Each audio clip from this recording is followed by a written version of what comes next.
When Eastern culture meets Western adventure in the high mountains of the Himalayas, expect the unexpected. I refuse to believe that this is not possible.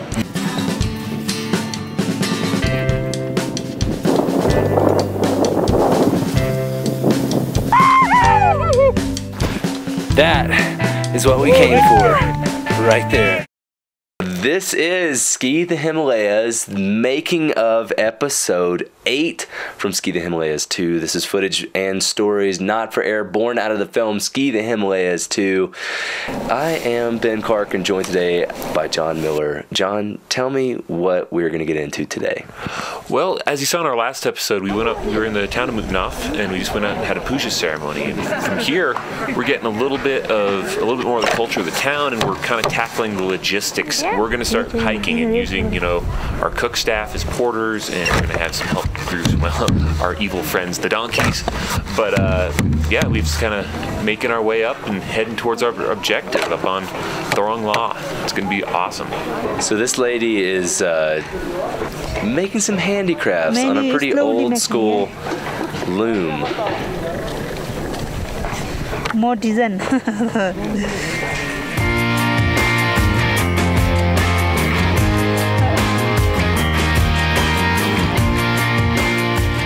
So this is our little campsite behind the hotel. There's lots of ways that you can cut prices down, and being willing to camp is one of them. Yeah, don't forget we are still dirt bags that travel the globe. Man, that is sweet. Going up around the corner and there's snow there. Hopefully we even see some on the trail today. Impressively, a lot of snow came down up high and practically down to here. Where we're gonna hike to is kind of up and around this corner, not too far away. But I'll bet you'll be just in the snow line when you get up there. I've seen some big snow in this little valley before, and this is as low as I've seen the snow line come down, so it's pretty. Yeah, this is my fourth or fifth time in this valley, and this is the most amount of snow that I've ever seen in this particular region. But yeah, today we go up to like 14,000 feet and around 13,600 and set up another camp called Fedi. And from there, we'll see, we're gonna hang out and see if there's water available in between there and 17,000 feet for another intermediate camp. And we're all getting pretty amped. It's good to see a little bit of snow. I know that you don't generally see feet and feet and feet of snow up here, so at least a little bit gives us some encouragement that conditions will freshen up. Hell yeah, we want to go ski, man. This is Ski the Himalayas. Ice and more carby, beautiful, buttery corn. Yeah, and buttery corn. Great summer-day conditions. It's looking a lot like that. Now, all this can go to base camp except for these are our Sherpa, our cook staff, who are now helping us carry all our stuff up there, and we're telling them about how little we need. Skis all in here now.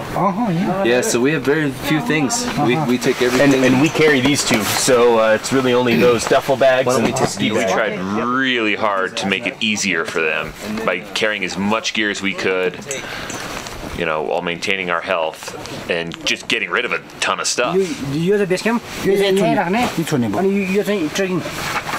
Yep.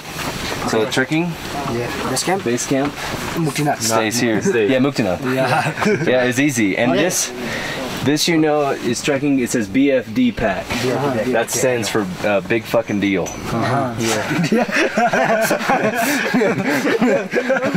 So very important. Yeah, we don't have much if we lose the cameras. We're gonna go possibly scout as high as an intermediate camp on the way to Thorung La, and then descend back down to Fedi. So we're going up at least 1,000 feet to Fedi, but probably more like 2 or 3 up to even 15 or 16,000 feet today. Pretty exciting. So we're finally setting off, finally trekking, which I've been waiting for. Yes, we've been through all kinds of really crazy stuff. Go back to the first episode and retrace that path. It's pretty windy. We're trying to make life as easy as we can for these guys. Well, I must admit, you get a little concerned when the All-American runner is like, yes, walking!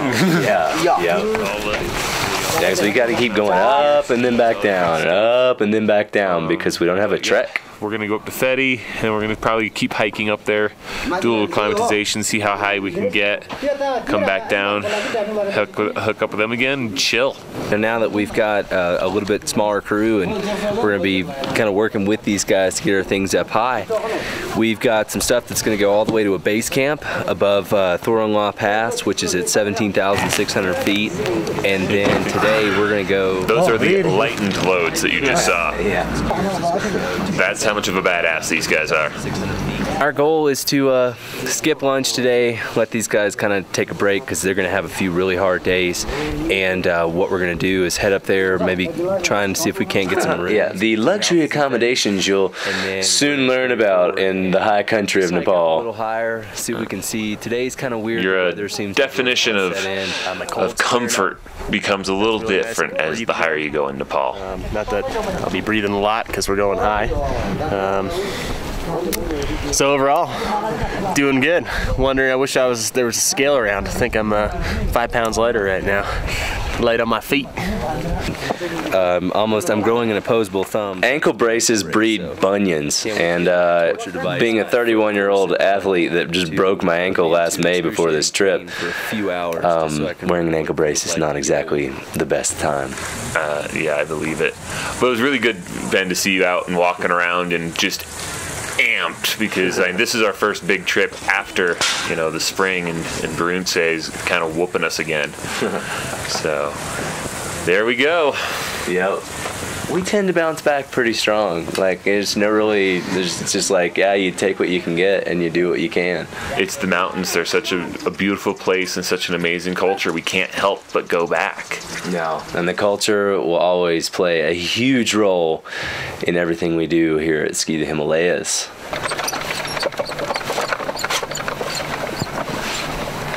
Last bit of prayer wheels before we head up.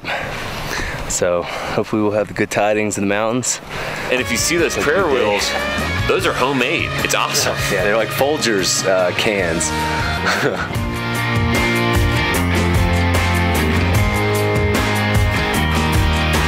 To all my friends, I raise a toast and pray your days are in with hope. Keep the doubts at bay, let nothing harm you.